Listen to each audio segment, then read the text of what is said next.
Ayan. Tapos na ang first week ng presumptive President Ferdinand Bongbong Marcos Jr. Yan. Tapos na tayo dyan, guys. So, medyo recap tayo. And then some prognostications on what to look forward to. So today I'll talk about, by the way, gusto niyo ba itong channeling of my inner Robin Padilla? Baguio boy, my fellow Baguio boy. Yan. Mamaya na, medyo I'll talk about Senate and legislature also later on. Pero pag-usapan din natin today si Tatay. Because just in case, baka nakalimutan nyo, andyan pa si Tatay Digong. And there's a proposal for Tatay Digong to kind of serve as a drug czar. Or more like anti-drug czar, just to be clear about what we mean here, of Bongbong Marcos. In fairness naman kay Tatay Digong, in the past also, I think during the time of President Arroyo, he served also in some sort of advisory capacity in dealing with the law and order and drug issues, anti-drug issues. So we'll discuss that. And of course, for me, well, si Tatay Digong may 16 million votes, but Lenny also has 15 million votes. And, nakabalik na ba? Ayan, yung pakibalik, diba? Kasama yung Balenciaga. I'm just kidding. And well, Lenny has 15 million votes behind her. She lost the race, yes, but she still has a formidable base of support if she wants to mobilize it. So I think this is also a time for Lenny Robredo to engage the administration through some of the few opposition folks left in the government, but also directly, if necessary, dahil nga dapat i-nudge yung bagong administration or tulungan yung bagong administration to move in the right directions, including dito sa issue ng drug war. No? So, yun lang. So, I think there's a Tatay Digong, Lenny aspect. Meron pa, interestingly, the fact na walang nagpakita dun sa mga, diba, si Tatay Digong at saka yung iba, wala sila dun sa proclamation ni Sara, no? Parang, very interesting. Bakit kaya? Alam din natin, never na endorse ni Tatay Digong si Marcos. If anything, he did the opposite by questioning him as supposedly spoiled brat and weak leader. So, I don't know, but nagiging galante ngayon, or who knows, si Marcos saying, we'll still offer some position to our outgoing president and soon ex-president. Kalahin nyo guys, maging soon ex-president, Rodrigo Duterte, si Tatay. Wow! 6 years na. Grabe. Talagang tumanda na tayo. And then we'll do a quick recap ng discussion natin kahapon also on the technocratic cabinet. This is the part na may best and you could say arguably best and brightest, at least one of the top economists in the country, Balisacan, Medalla, Jokno, hindi Chel Jokno, Benjamin Jokno, and former UP President Pascual. So medyo okay din doon. And lastly, let's also end on the issue of Congress and Senate. Pero para naman, meron tayong konting Robin Padilla. No, may konting Robin Padilla tayo dito sa usapan politika natin today. Ito na, weekend na. But parang wala, konti tayo ngayon. 1,000 pa lang nag-tune in. We're normally at 3,000 to 4,000. So siguro dahil weekend na at medyo late na. Yan na, pakita na kayo. Nasaan na kayo? Come on guys, come on. Let's go.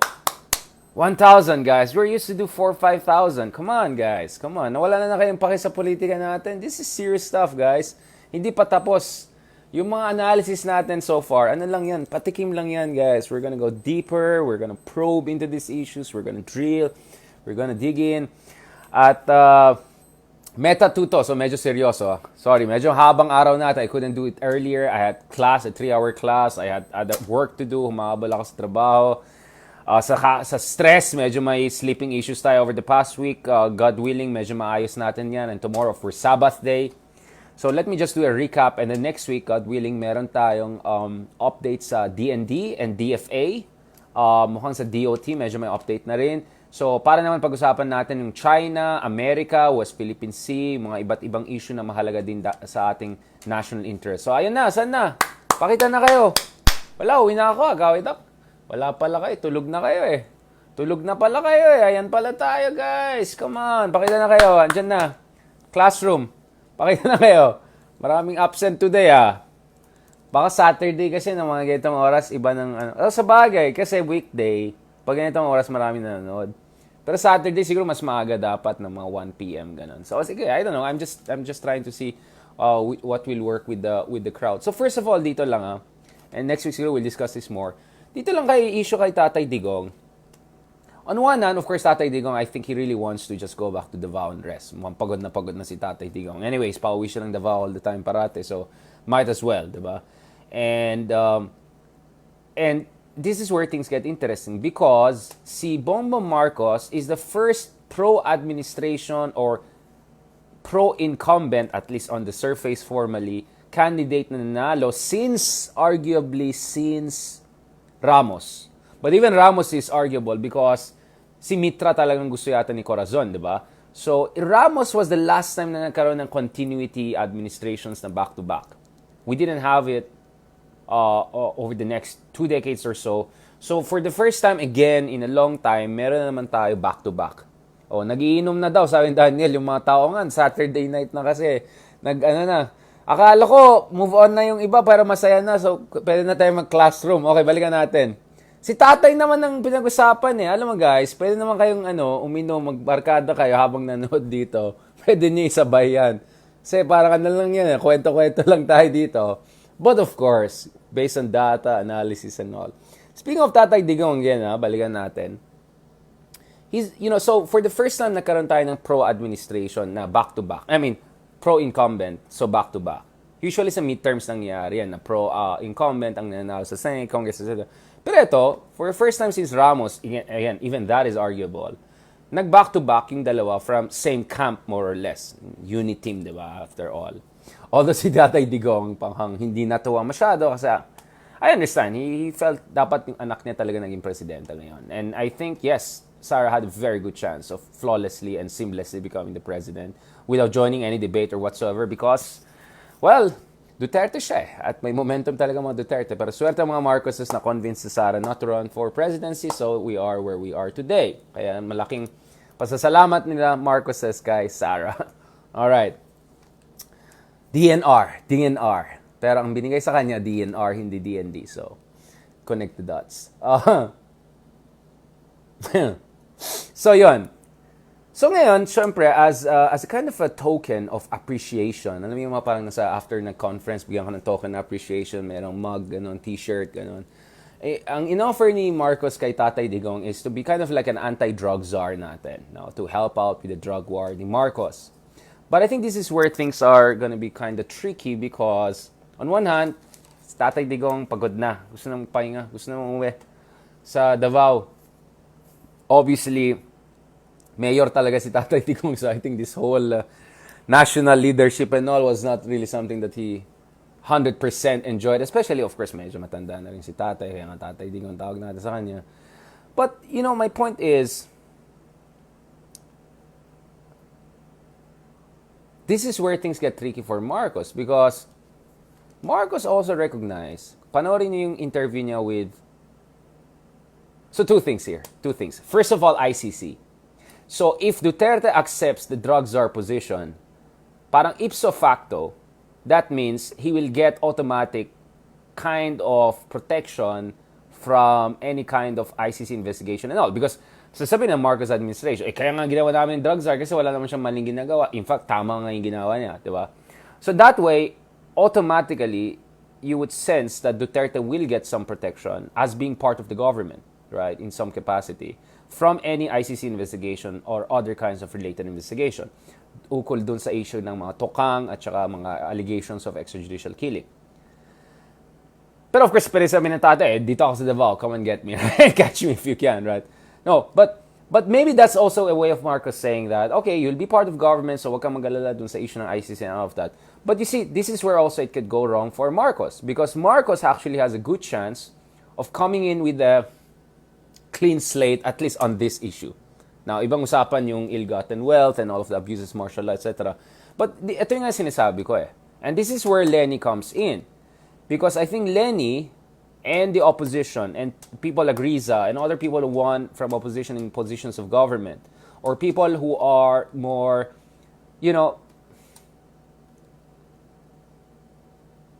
people are saying, you know what? Who knows? Maybe Marcos will do it better than Duterte, at least, diba? And saying, maybe under Marcos, maybe DOJ Secretary Remulla will actually do the right thing on Senator De Lima. Maybe they'll do a right thing even on the EJK issues and hold some of the police accountable or do some sort of cleanup of the police forces. Baka gawin ni Abalos yan bilang DLG secretary at dun sa Napolcom. Kaya ako, ang point ko dito is, I think this is where Lenny and opposition should come in and push the new administration to say, hey, alam ko admin ka kunyaring candidate, di ka naman in-endorse ni Digong, at alam natin si Digong talagang gusto niya, anak niya maging presidente. Why not, let's start on a good pay. I mean, let's start at least on this issue with a good on a clean slate. And why not, etong drug war ni Tatay Digong ay medyo recalibrate natin. Yes, obviously, Marcos, any president should be anti-drugs and go strong against drugs. But ang tanong kasi guys dito is methodology eh. Hindi pwedeng bara-bara style ng ginawa ni Pangulong Digong. There's no evidence whatsoever to show that it has sustained positive impact in terms of bringing about more law and order. If anything, if more people were victims of EJK, then you have more, unexplained deaths and massacres is a problem of law and order, right? So, si Marcos can actually send a very good signal to the international community, to our partners in US, Europe, etc., and to the opposition even, and say, you know what? I'm for fighting against drugs, but I want more focus on rehabilitation, which is what he told to Tito Boy Abunda, not Tito Boy Soto, to Tito Boy Abunda. Check na yan. And at the same time, dito rin sa issue ng EJK, bawasan natin yan or i-mitigate natin as much as possible. If possible, completely eliminate that by developing more surgical approach. Talagang big fish. Yung tunay na big fish, hindi yung kunyaring big fish na parang, sino? Galing saan? Hindi yung galing, sino? Yung talagang big fish, go after them. So yung more surgical approach. So in short, use the scalpel, not the hammer. So Bongbong Marcos, I think, can gain a lot of goodwill internationally and also domestically if he does the drug war, but in the good way, in the right way. Smart drug war, not dumb drug war, not bara-bara drug war, right? So I think if he does that, he moves in the right direction. He can actually even expand his base, get more support, and improve his position internationally. Sabi nga ni Aimee, di ba, we're not gonna waste his second chance, grateful na tayo. Well, guess what? This is your second chance. Make the most out of it. Don't continue bara-bara style. Continue drug war, but do it properly, right? That way, boom! Guwapo ka ng konti, di ba? Pogi points, boom, plus 20. Also, the other issue, we're not gonna name names, but you know what I mean when I say big fish, right? I mean real big fish. Hindi yung galing lang, saan? Sino? Parang, Google nga natin, sino yan? Di ba? Walang Google profile yung mga yan, tapos big fish daw, hello. Tapos yung De Lima, yung case ni Ma'am De Lima, come on. In fairness, kahit si incoming DOJ Secretary Remulla said na medyo parang napakamot ng ulo yung mga tao dapat dyan. Purong mga witnesses nag-recant na ngayon, napalis na si Digong. So, obviously, we know what's going on there. Right? And hanggang ngayon, no proper trial and conviction. Ilang taon na? 5 years na. Kamusta naman, di ba? So, I think there could be some good things also done on the front with De Lima. And, honestly, I mean, it's in benefit for Marcoses to go this on their own as much as possible, because on the issue of ABS-CBN, I think, on the reinstatement of the franchise of ABS-CBN, the DOJ under Bongbong Marcos could also take a much more independent line. And ang dami rin naman ng supporters ng ABS-CBN, guys. I know yung mga ibang hardcore supporters, si Tatay Digong ay galit sa ABS and all of that. But I think there's a way to move forward on this in a way that does not undermine the base of Bongbong Marcos, but at the same time sends the right signal and helps press freedom and independent media in this country. Okay, now if you have issue with technicalities, tax, etc., then deal it that way. Don't shut out a whole network and affect the job of 16,000 people, diba? By getting them out of the frequencies and giving it to the Duterte-Marcos or whatever, right? Let's get that real. Okay, let's get that real. Okay, ito yung term Duterte-Marcos. Oligarchs ni? Okay, alright. Okay, so this is where I think BBM actually has a lot of room to tick the box and actually even further expand his base or get a lot of people to his side and send a good signal to the international community. Diba? Imagine mo, yun yung signal niya. Naniniwala ako. I mean, he can have it both ways, right? I mean, he can say on one hand, naniniwala ako sa drug war. Tama yung sinabi ni Tatay Digong. Ituloy namin. In fact, I even offered him a drug war position. At the same time, I believe that we have to do it in a more methodical way, in ways that is consistent dun sa ating saligang batas at international standards. So pogi ka rin abroad. You get what I'm saying? And then do something, the right thing on Senator De Lima. Then you also score some pogi points with the opposition, etc. Boom! Boom, boom, boom, right? And dahil mo na score. You hit 3-4 different birds with one stone, right? So, I'm saying there's a lot of opportunity here. For opposition, I see Senator De Lima. Oh, ito sa Twitter, Ito yung sinabi ni Senator De Lima. Senator De Lima actually welcomed the remarks by Congressman, incoming DOJ Secretary Remulla. So I think this kind of engagement should be encouraged. And I think other people from the opposition should also come in and encourage the new opposition and support good moves by the incoming administration. Wag lang ng nega. Kung may tama naman gagawin yung bagong administration sa tingin nyo, kahit hindi nyo binoto yan, support it, guys. It's for the best for the country. Alright, so ito yung tweet ni Ma'am De Lima. So she's encouraged by the statements by DOJ Secretary Remulla. Ito yung sinabi niya, I certainly hope and pray that Representative Boying Remulla would do the right thing. I would be grateful to the incoming DOJ Secretary if he will personally go over my cases and see for himself the grave injustice done to me. How his predecessors have ignored and manipulated the law. 5 years na po siya nakulong. Hanggang ngayon, walang evidence whatsoever at yung lahat ng mga witnesses ay na-recant na witnesses were questionable to begin with. So let's get things right, okay? By their selective prosecution, where the convicted believed inmates are practically granted immunity in exchange for falsely testifying against me and the other accused. A genuine, honest-to-goodness review of my cases will reveal the truth of my innocence. So even Senator De Lima is already extending the olive branch and saying, let's do the right thing and I will support you in coming administration if you do the right thing. And it's not just about her, it's about justice. It's about doing things right. It's about not being bara-bara, shooting from the hip and not, you know what I'm saying? So, I think this is where there should be engagement between the Lenny camp and the Marcos camp and say, yes, we don't agree on many things. Of course, the Lenny camp will raise the issues with ill-gotten wealth, etc., martial law, so on and so forth. Given na yan. But you see, this is how diplomacy works. You accept that there are areas whereby you'll never have an agreement.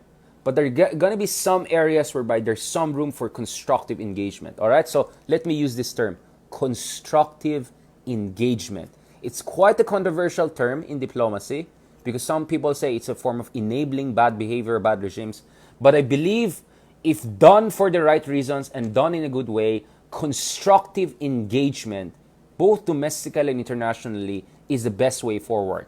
Tapos ng elections, may nanalo na, may mandato na, but still, to be an effective president, you have to be able to do the right compromise, you have to follow the Constitution, you have to work with other power players in the country.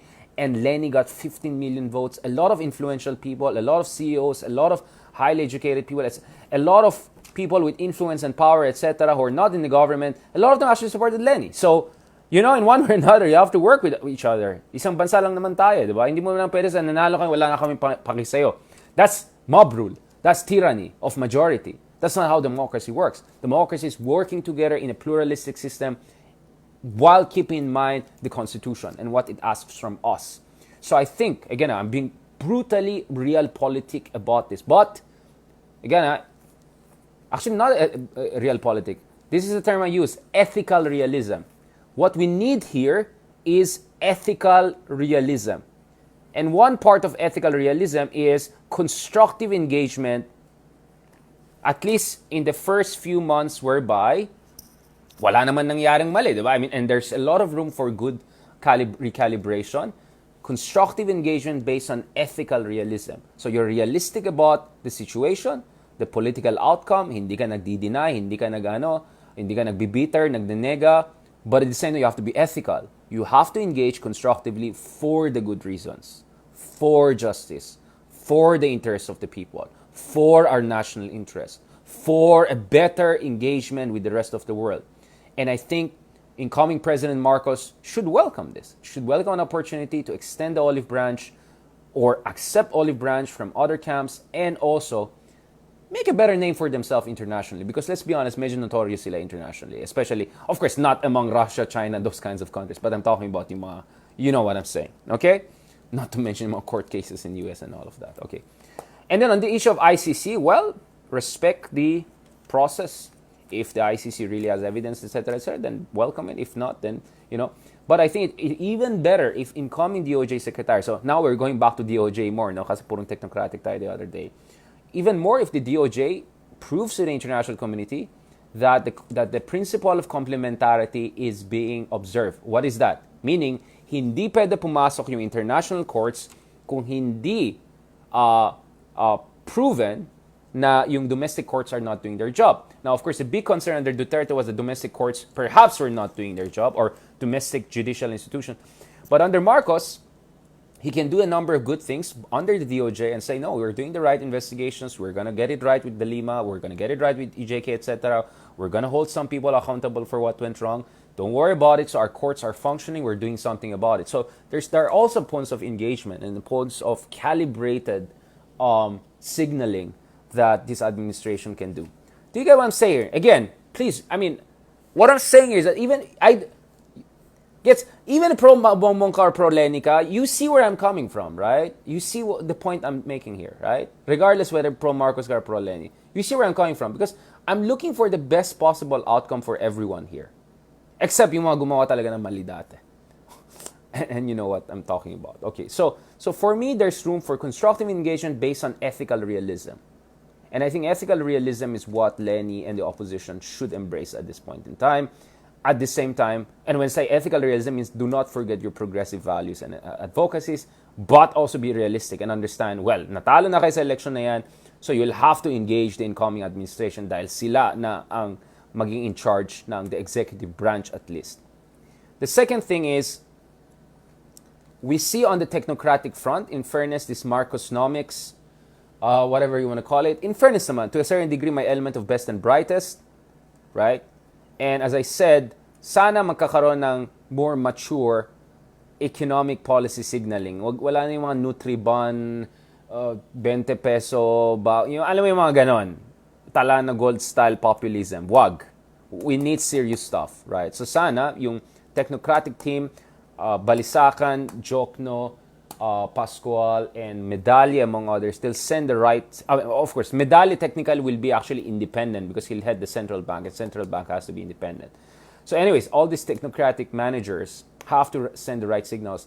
My interview si Ben Jokno with our good friend si Karen Davila sa Head Start, I think he said some very good things about good continuity, about balancing between growth and fiscal stability, all of those issues that we raised earlier. So far, so good. But we want to see more of that. We want to see consistency. And we want to make sure, kasi ito yung problema eh. You cannot have a successful Marcosnomics or Marconomics, whichever way you want to put it. I'd rather have it Marconomics than Marcosnomics. If the politics is messed up, you need to have a good politics to make sure the economists can do their job.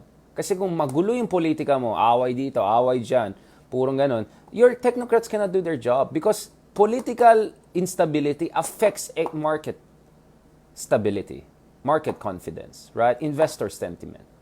So, hindi naman pwede na sabihin nila, ay, maganda naman yung team niya na technocratic, then gawin na natin lahat ng kababalagan sa kabila. Hindi pwedeng ganon. The two have to be professionalized. The two have to work in tandem. Dapat maayos yung political positions ng administration na ito, lalong-lalo na dito sa issue ng EJK, lalong na itong issue sa press freedom, media, kay Senator De Lima, our diplomacy with abroad, para naman kampante din yung merkado. Now, don't get mad at me, just look at the market reaction when Marcos won. There was negative impact. There was a negative. But, it will be temporary, and it could be even reversed if Marcos does the right thing over the coming days and months and years, right? So, hindi naman, kasi may preconception na hindi maganda. Ito yung katotohanan po. Hindi ganun kaganda ng pangalan ng mga Marcoses sa international investors and even domestic investors for that matter. Now, of course, they're always the oligarch's friend. But pwede naman ayusin yan if you do the right thing. If you make the most out of what Amy said, second chance. Yan, second chance. Second chance. Oy, mamaya na tayo mag-football, Lorenzo. Mamaya na tayo mag-Liverpool. Real yan. Vamos! Real Madrid! Real Madrid! Okay. Monday, mag-Real Madrid at share tayo. Okay. Alright. Wag today. Wag today. Kampante pa ako kay Real Madrid. Vamos! Yan. Comparinos. So, that's what I'm saying, na hindi sapat na sasabihin. Yes, I wrote an article, you said, di ba? Yung mga Marcos, best and brightest, ganun-ganon. But the point is, even if you have a good technocratic team, kung sabog yung politika mo, sabog yung rule of law situation, sabog yung justice situation and all, apektado lahat yan. Or yung sabog yung diplomacy mo. Kaya dapat maayos din yung susunod natin, Department of Foreign Affairs Chief. Alright? So Monday siguro malalaman na natin sino na. Tagal ng DND, DFA Bakit kaya?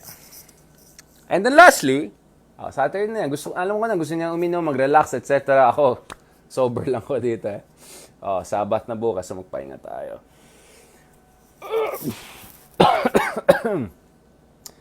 So ito, since I'm channeling my Robin P style, this is where also things get interesting. Because of course, Marcos won the presidency and all. Pero ibang usapan, yung Congress and Senate. Especially yung Senate. Now, Congress usually it works in tandem with the presidency. At least that's the trend we have seen in the past decade or so. My term dyan, the term is presidential bandwagon. Alright? So, classroom ito. So, hindi lang ethical realism, constructive engagement. The third term that you want to learn is presidential bandwagon. It's actually based on a book by a Japanese colleague and friends of ours, right? You can just Google it. Presidential bandwagon, lalabas yung book niya. Yung tendency kung saan, sinong presidente, that's a power of appointments. Power over pork barrel and its derivatives. Nagdi-defect yung mga parties. Lalong-lalo na, whatever parties, or let's just call it, defect yung political dynasties dun sa presidente.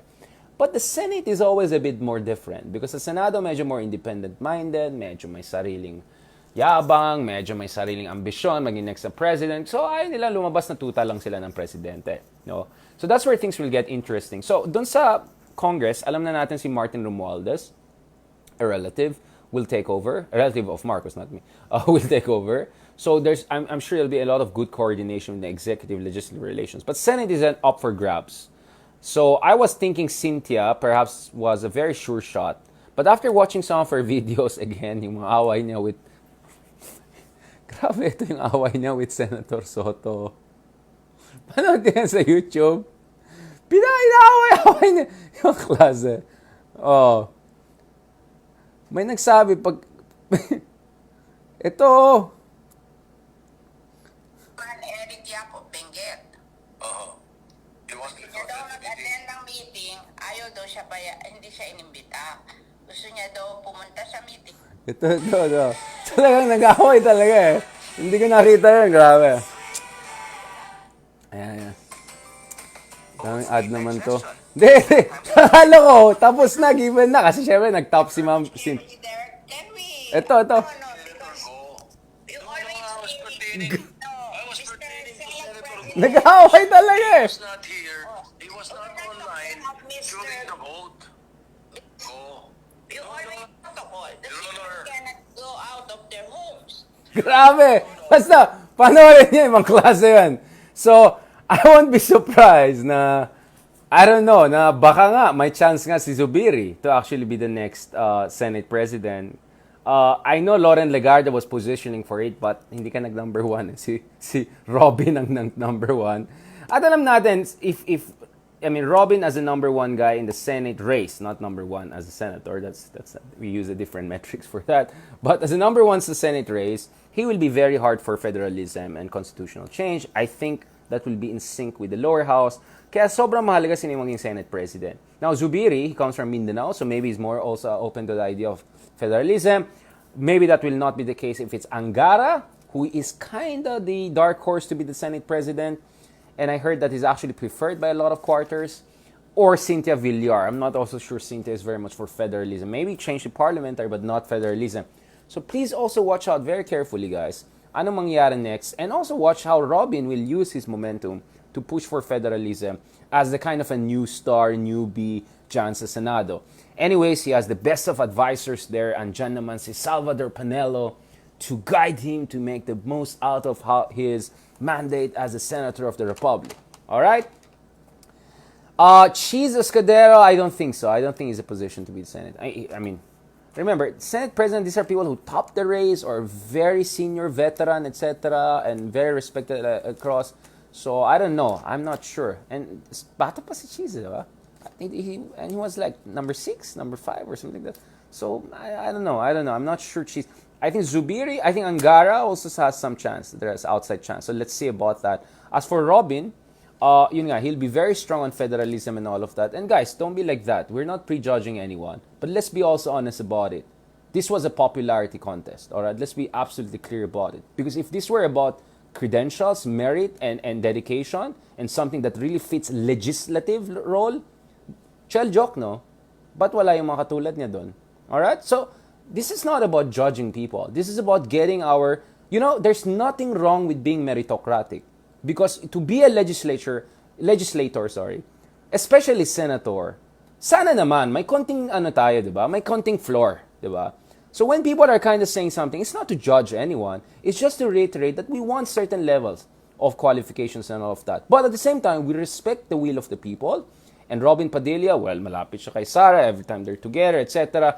And for a lot of people, Robin Padilla is an honest person, is a relatable person, his heart is in a good place. I heard Robin Padilla has a very good staff, people around him who will help him out, etc. And he'll do the best out of it. And I hope hindi itong mangyari yung katulad ni Pacquiao na parating absent and all. In fairness naman, hindi naman siya boxer and all. And I said, I welcome the fact that we have a Muslim brother also there in the Senate kasi matagal na wala tayong Muslim dyan sa Senate.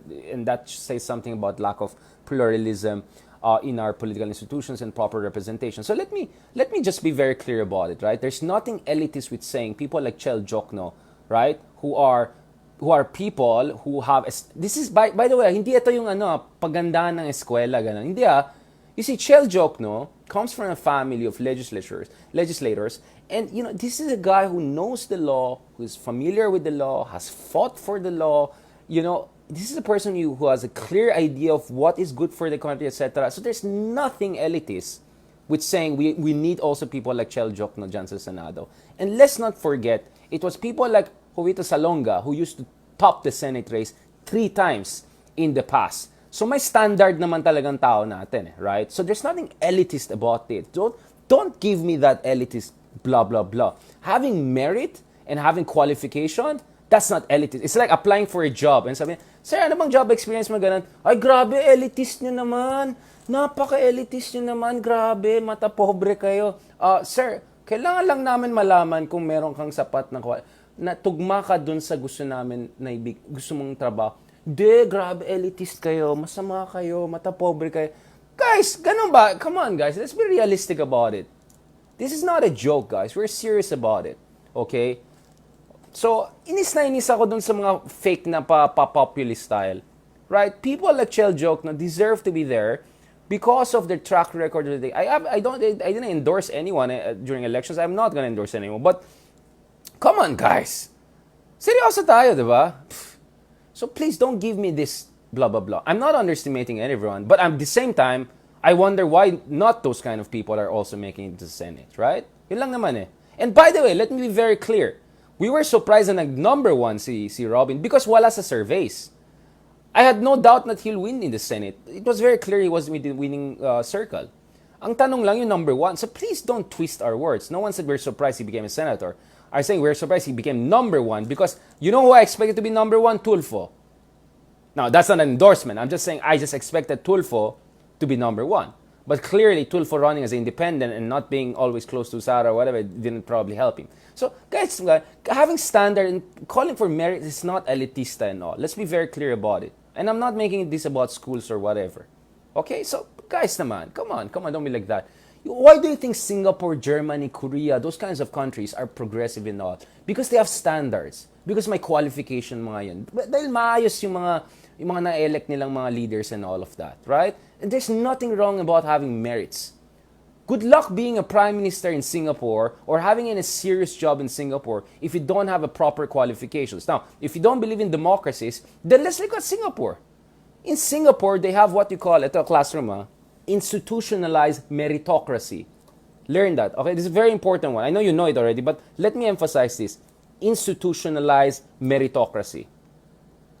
Meritocracy means You are given what is due to you based on your hard work, qualification, good intents, whatsoever. And in Korea, in Singapore, to have a top position, cabinet member, for instance, whatever, you also have to have an experience in private sector at a high executive level to make sure napaka-competitive mo. So you think in Singapore, they'll be like that, oh, you're so elitist. They're not like that. In Singapore, you will not make it to a top position unless you have certain top qualifications, because that's the only way to make sure Singapore will remain as a competitive, strong country. And a lot of democracies actually, for instance, in Germany, I think the expectation is that the the chancellor, has something around graduate degree or PhD. Right? Now, I'm not saying that should be the case, but I'm saying there are certain ideas about meritocracy and standards na tugma yung background mo dun sa mga hinimong trabaho. So I'm not saying someone didn't deserve the Senate. What I'm wondering is why someone like Chel Jokno didn't make it to there, because obviously swak na swak yung kanyang qualifications. Now, ibang usapan yung executive, I'm talking about legislative job. Iba yung usapan yung executive, right? Hindi ito yung mayor, governor, president. I'm talking about legislative job. Alright? Yun lang naman sinasabi ko dito eh. Okay, so don't give me that nonsense about, let's not judge. No. What we're saying is, having standards, my goodness, it's common sense and it's common practice and it's what you call meritocracy. My goodness, mag-a-apply ka nga ng, ito nga ang problema sa atin, mag-a-apply ka nga ng blue-collar job, kailangan ng college graduate ngayon. Tapos pag president, read and write lang. I mean, ewan ko. I am all for egalitarianism. For me, it doesn't matter what school you come from. Doesn't matter. What matters to me is that tugma yung qualifications mo dun sa mga ina-apply mo ng job. So, hindi ka pwede punta sa trabaho, nag-apply ng trabaho, ay, napaka-elitista niyo naman, mata-pobre kayo. Can you imagine doing that? Yung iba nga, ayaw nga na mag-debate and all, ayaw ng job interview, gusto niya, diretso na lang. Idaan na lang yan sa Unity, di ba? So, come on guys. Alam mo, walang mangyari sa ating bansa kung ganyan lang tayo hanggang parati tayong nag-aaway. I don't like mata-pobre stuff. It's so wrong. At the same time, I also don't like smart shaming and people who downplay the importance of meritocracy. We have to be egalitarian but also meritocratic at the same time and balance the two. But I hate mata-pobre and I also hate smart shaming. I hate those two traits. They're what brings our country down. So, iangat na natin yung level natin. Alright? Oh, at mag-apply ka ng job. Sir, napaka-mata-pobre mo naman. Sir, anong clarification? Grabe ka naman. May puso naman ako eh. Mahal naman ako ng mga work. Kaibigan ko nga lahat ng mga nandyan eh. Okay. So, egalitarianism and meritocracy. We have to have both of them. Now, it's not perfectly, let's say, it's not easy to synchronize them, but we have to find an equilibrium between the two of them. Meritocracy and egalitarianism. Egalite, diba? And also, competence. Hindi pwede lahat puso-puso lang. Tignan mo yung nangyari sa Gilas, Pilipinas. Puro na lang puso-puso tuloy. Quarterfinals lang ng Asia, nahihirapan na. Kailangan mo ng competence, strategy, preparation. Ay nako. And by the way, Senate ang pinag-usapan, guys. Kailangan ng medyo background. May konting... So, I'm not underestimating anyone. I'm just saying, why not the Chel Joknos, right? Yun lang naman sa akin. And just to be clear, I honestly thought Tulfo will top the race. Yun lang. And that was based on the the numbers and other indicators we're looking at. So the only thing I'm surprised is not number one. I am absolutely not surprised that Robin Padilla became number one in the Senate. I mean, just look at it. I mean, right? I mean, things like that happen, right? Whether you like it or not, that's just hard to find. Si Revilla, di ba? Nag-top ng race ng 2010, right? Si Erap, anong position niya tumakbong Senate? So, I'm not surprised with celebrities or former actors, etc. making it to Senate at such a high position. I'm just saying, yung number one, we thought it's going to be Tulfo. Yun lang. Or maybe Lauren Legarda. I thought maybe Robin would be 3 or 4. Yeah. Yun lang. Yun lang naman eh. So, please lang, don't pull this nonsense on me. Like, you're underestimating, blah, blah, blah, blah. Nonsense, okay? What I'm saying is, why not the Chel Joknos also there? Why not also emphasize meritocracy? Why so much smart shaming? Because smart shaming is as bad as mata pobre. Both of them are bad. Both of them are horror. Ayan na, naging emotional na tayo. Ayan na, uminom na kayo. Ayan, mag-relax na kayo. Tama na yan. Tama na yan. Nainis na ako dito. Tignan mo yung notes ko tuloy sa sobrang... Kaya nga dapat naging doktor ako talaga, yung physician. Pre-med talaga yung una kong Kasi ang pangit ng sulat ko. Alright. Okay. Thank you Thank you dun sa mga nakinig sa atin. Thank you sa mga nagbigay ng stars. Thank you sa mga nakikisama sa atin through our journey of making sense out of the time of Duterte and the incoming Ferdinand Bongbong Marcos Jr. Unit Team, Unity, Calmado, perfect attendance times, right? Yun lang. Salamat talaga, guys. Thank you yung mga nakikinig sa atin. May mga tanong ba kayo dyan?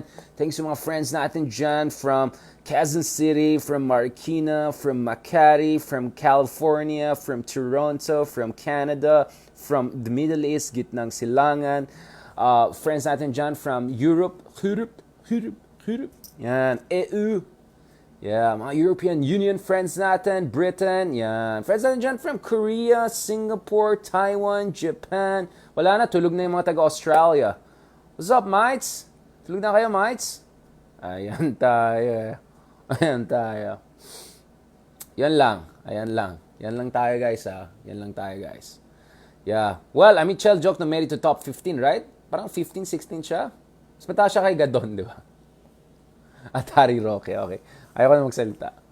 Pero, in fairness, top 15 maybe next time. Remember, si Riza Ontiveros, 3 times siya nag-try bago siya nanalo sa Senate. Parang Pia Wurtzbach din. 3rd time lucky. At ngayon, nanalo pa siya ng re-election. So, in fairness, di ba? So, who knows? Maybe he can still make it in the next one, 2025. So, yung mga pro-Chel joke, pro-progressive, meritocracy, etc., ano pa? Go pa lang, guys. Don't give up. Thank you kay Lot, Mia, for your stars and support, to Voley. Thank you din sa mga, kahit hindi nagbigay ng stars, thank you din sa inyo. Thank you kay Sand from Tokyo. Ohayo gozaimasu.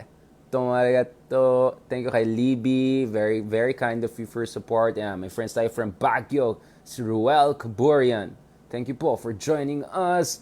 Ayan, taga-Australia. Friends, Jen, where are you from? Perth? Melbourne? Ayan na, biglang naging Louisiana na yung accent, hindi na Australia. Ayan na. Sorry, hindi ko, parang patapos ko na yung Killing a Mockingbird pa So, almost done. Sobrang busy kasi ako ngayon. Usually, mga 1 month, dapat tapos na yung isang libro at least Andrew, marami ba tayong friends from Australia? Which time zones? Baka your Perth time zone, huh? You're the other side? Ay, maaga pa. Other side pala kayo. Baka maaga pa pala kayo. Ayan pala Oo. So, maaga pa kayo. I'm thinking the other side. New South Wales side. Brisbane side. Yeah. Perth. Perth pala kayo. Okay. Diyan galing ex ko. Okay.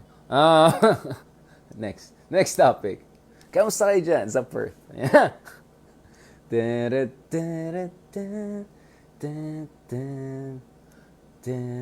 Ayan, friends natin dyan from Cebu, from Canada, from Cebu si Cheryl, from Canada si Danica. Thank you very much for joining us. Kay Che, Rosal, Zadi for Senate. Ito yung Zadi natin talaga. Yung isang picture ko hindi na Zadi Sabi niya, parang Daddy na. Masama talaga kayong tao. Sir, parang hindi Daddy Daddy na. Di na siya Z Di na siya Gen Z. Di na lang. Yan. Maribeth, thank you very much for your support. Yeah, really appreciate it. Thank you kay, ayan, kay Chenek, thank you na ako. Thank you kay, Anit Search, Olimer, yeah. Thank you so much support din na. Ano yun? Ayan, kay Brigada, thank you for joining us from Melbourne. Ano oras na? 10 p.m. na? Sa cousin ko pala dyan sa Sydney, Australia. Thank you. Friends natin. Ilocos Norte. Kapsat. Yeah. Tapos na ba yung Marcos Stadium dyan na medyo maganda? Ilang taon na yan? Kamusta yung mga windmill dyan? Abay. Nalpasen? Hanpay? Ano? Kunyari narinig ko kayo. Nalpasen? Madamdama? Ano bigatin? When. Daytayin, when. Okay. Alright. Thank you dyan sa mga friends natin from Pangasinan, from California. Yan. Thank you kay Zaida. Thank you kay Maria. Thank you kay... Next. Sino next? Ano sabi niya to? Hoy, wag kang ganyan, Jocelyn, ha? Sabi na, kailan mo ng dance mo. Hindi ko na, pagod na ako, hindi ko na magawa. Ito yung naka-Robin Padilla. Ano ka, hindi ko na kaya mga moves natin. Ganun. Wala na, daddy na. Pagod na eh. Parang napagod ako kagabi after all this. Sino presidente? Tatay Digong. Ayan na. Sino't unit team? Ayan. Vice Presidente. Tito Boy Soto. Diba? Tito Boy Soto. Sino presidente? Tatay Digong. Yan. Okay na. Wala na akong respeto sa sarili ko. Ayan. Vegan. Ayan. Kapsat. Nagadumit. Awan di Santa Maria, Ilocos Sur. Ayan. Malapit lang yun, ha. Santa Maria, vegan. When. Same. Salamat dyan. Ano daw? Salamat kay Norgalin. Saan po? Reply mo na lang later. Sige. Maturok kan, manong. Damdama! Grabe naman kayo, di pa ako daddy. Ubing pie. Yamet. Ayan, awan kwarta. Grabe naman. Si kayo, ha? Awan din, ha? Wow. Adupay. Sige, adupay. Maraming Starbucks coffee kailangan bilhin, 3-in-1. Thank you kay Eunice. Ayan. May tanong ba kayo dyan dun sa Meritocracy Institute? So ito classroom, review natin ulit mga lessons natin today. This is completely spontaneous. Ethical realism. Constructive engagement. Hindi ko mabasa yung sarili kong sulat. Napakapangit ang sulat ko. Ano yung isa? Meritocracy, yan. Institutionalized meritocracy. And presidential bandwagon. So, ito. So, ethical realism, constructive engagement, presidential bandwagon, and institutionalized meritocracy. So, institutionalized meritocracy, think of places like Singapore. Really meritocracy, not as much egalitarianism. Perhaps Germany is a better balance of those two. Presidential bandwagon, ito yung sitwasyon kung saan, para tayong textbook na doon sa dulo may review section at saka summary. Presidential bandwagon is a situation whereby legislature tends to toe the line of whoever becomes a new president, regardless of party lines and ideological divergence, if any, in the interest of, making sure my pork barrel and all of those other things. All right. And then ethical realism, it means you accept things, you recognize things as they are, you meet the voters where they are, but you still believe in a better world, therefore you advocate for good change, good transformation and change. And one way to do that is to have also constructive engagement with the centrists, or people who could be nudged in a better direction even if they come from a different camp. All right? So we have a review of all of these key elements. Kaya thank you very much. And yes, smart shaming is as bad as mata pobre. Both of them are bad. Okay, I think mata pobre is even worse, but both are bad. But asking for merit, qualification, there's nothing elitist about it because we need competent, qualified, ready people. Hindi pwede puso-puso lang. Dapat may kakayahan. Dapat may track record. Alright? At dapat may pinakitang kakayahan na pwede magkaroon ng sapat na learning curve once in a tough position or in a top position for that matter. Alright? So yun lang sinasabi natin. Thank you very much guys for your support. Wow, ang dami natin notes. Biglang kapal na yung mga notebook ko. That's good. Nagdala ko ng mga stabilogang. I-highlight ko yung mga key points Mga natutunan tayo. Kahapon naman may natutunan tayo. Mayroon pa tayong mga fiscal expansionary policy, heterodox economics. Wow. Meron pa tayong technocratic alchemy, kung ano-anong pinag-usapan natin. So we're learning a lot. So thank you guys. Please stay tuned. Please subscribe to my channel. Thank you very much for watching my vlogs. And vlogger. Thank you very much for watching my vlogs. Yeah. watching my vlogs, please subscribe. Yan. Please subscribe to my channel. Yan. You can see the button below. Please subscribe. Yan. Okay? Okay. Depende sa platform yan. Kung YouTube yan, subscribe. Pag Facebook, ewan ko, may subscription ba pa tayo dito? Parang wala eh. Alright, good night na. Relax na kayo dyan. So, please have a blessed Sabbath day. Keep the Sabbath holy. Spend time with family. Spend time with your soul. Have proper reflection. We are entering a new journey, okay? Journey of Bongbong Marcos presidency. So, whether you're for him or against him, get prepared, okay? Because marami pang challenges, diba, ahead for our country. So we have to make sure in our best way we can help the new administration when they're doing the right thing, and also to hold them to account when they're not doing the right thing, all right? Because we are a constitutional democracy. Hindi tayo monarchy, all right? Let's keep that in mind. Booyakasha! Represent! Yeah. Sino presidente? Tatay. Vice presidente. Yeah.